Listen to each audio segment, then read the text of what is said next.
This Civic Media podcast is sponsored by UW Organ and Tissue Donation. Organ donations are desperately needed, and now is the right time to become an organ donor. Talk to your family. Get the dot. Save lives. Go to heroicdeed.com.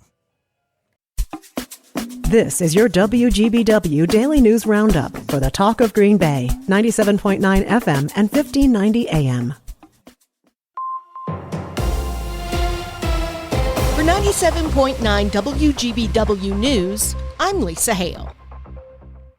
Listeners in the Fox Valley can now hear Civic Media programming with a crystal clear signal on 96.5 FM in Appleton. That frequency will simulcast Civic Media radio station 98.3 WISS in Oshkosh. With the additional signal, listeners can hear Civic Media's groundbreaking programming like Mino and the Mayor and New Wisco Weekend throughout the Fox cities. Civic Media's Vice President of Broadcast Operations, Corey Hartman. Yeah, we're excited to bring another choice for news, real news, and great conversation with our talk programming to the Fox Valley and the chance to serve Appleton as a true community partner. In Northeast Wisconsin, Civic Media will now broadcast on 98.3 and 96.5 WISS in the Fox Valley and 97.9 WGBW in Green Bay. A $7 million federal grant is coming to Wisconsin to help drug users. Stuart J. Waddles has more. The state DOJ is on the receiving end of the money that will be used to enhance the accessibility of substance abuse treatment options. What's called the Wisconsin Deflection Program focuses on providing early intervention and support for people struggling with addiction. It's a collaborative effort between healthcare providers, law enforcement, and emergency services. Former Ripon Fire Chief Timothy Saul was ordered to pay $3,000 in fines after pleading guilty to 3 misdemeanor counts of fraudulently using a financial transaction card. The 57-year-old Saul used the Ripon Fire District's credit card for personal use between 2016 and 2022.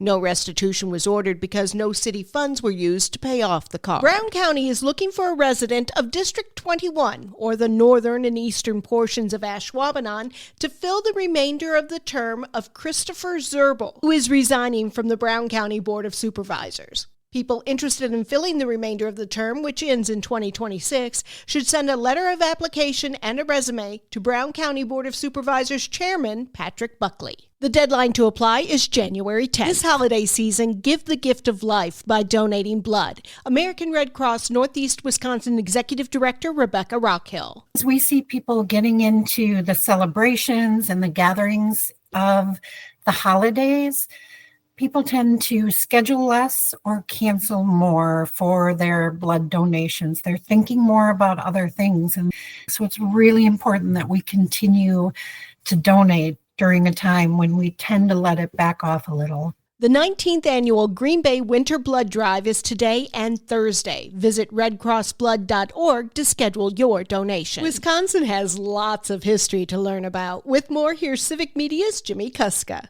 If you're looking for something unique to give, how about the history of Wisconsin? Here's Travel Wisconsin's Logan Rogie. Maybe there's someone you know who really loves history. A great option for them is an annual membership to the Wisconsin Historical Society. History buffs will get free access to 12 historic sites and museums that are spread throughout the state, in addition to other benefits. They provide an option on their website to directly gift a membership. You can buy an annual subscription on the Wisconsin Historical Society website. For Civic Media News, I'm Jimmy Kuska. You can also find the gift subscription option at wisconsinhistory.org. There's a lot of extra cooking during the holiday season. How can you avoid food waste? Civic Media's Derek Tritz reports. With every holiday season comes more mouths to feed, and most of the time, a lot of extra food.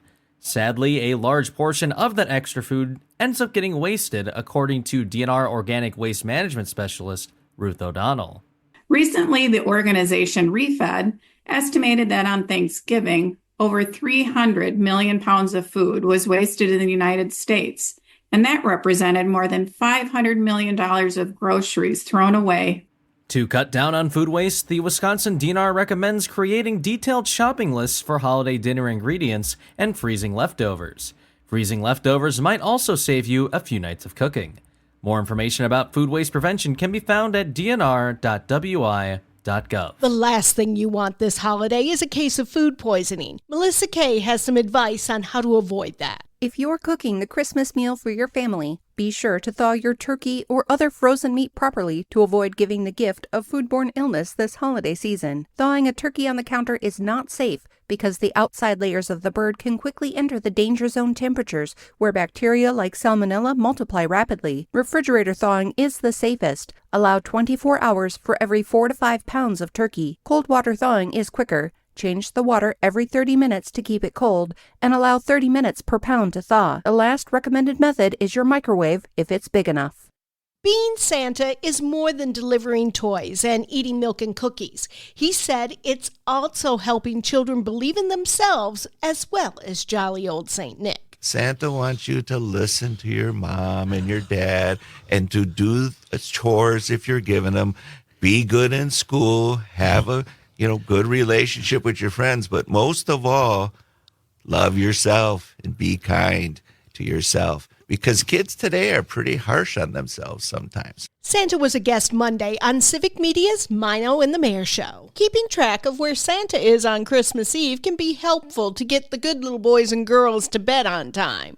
Brittany Merlot has the story. And it's that time of year. He's made his list and he's checked it twice. Santa is packing his bags and ready to fly in the sky, delivering gifts to all the good kids. The North American Aerospace Defense Command, NORAD, tracks the big man himself as he flies across the globe.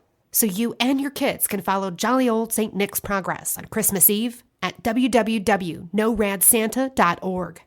I'm Lisa Hale, 97.9 WGBW News. For news anytime, log on to WGBW.FM.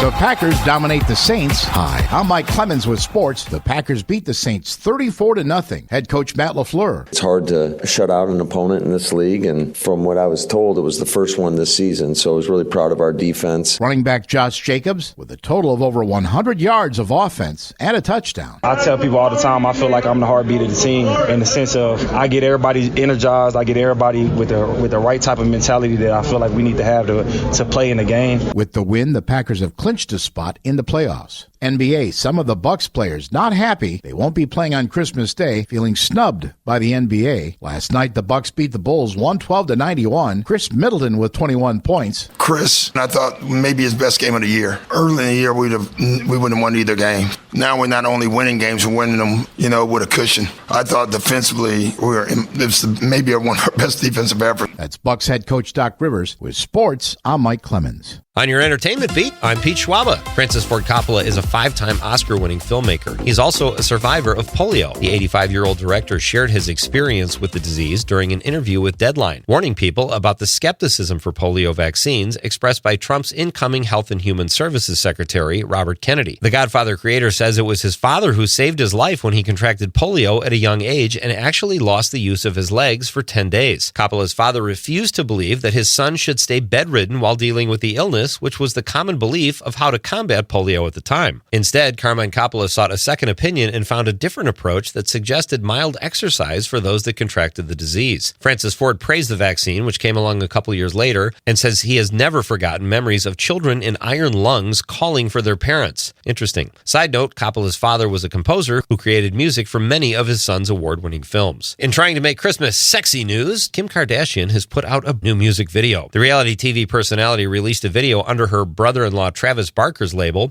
She used a breathy version of her own rendition of Santa Baby, one of the worst Christmas songs ever, and put images of herself crawling through a party in a blonde wig and skin-colored jeggings. I'm not sure if she realizes it either, but her cleavage was totally showing. I'm sure she's going to give that editor an earful. In the video, there's a donkey, Mary and Joseph, people fighting, people raking money, and a bonfire while people play Twister. For what seems like an eternity, Kim crawls through the chaos with her own singing as a backdrop until she finally stops between Santa's legs and looks up to find it's really Macaulay Culkin. The only good thing about the video is that her singing mercifully stops along with the music about midway through, so it's just her crawling with weird images. It's just something you have to see for yourself, folks. You can check it out free on YouTube, but you'll still want your money back. Sequels led the way at last weekend's domestic box office. Sonic the Hedgehog 3 led the way with $62 million and was followed up by Mufasa, the Lion King prequel, which finished with a disappointing $35 million at the U.S. box office, despite playing on 400 more screens than than Sonic. Despite grabbing second place in the U.S., Mufasa was number one globally with a take of $122 million. Finishing in third place was the juggernaut Wicked, which pulled in $13.5 million at the box office, putting its grand total domestically at about $400 million.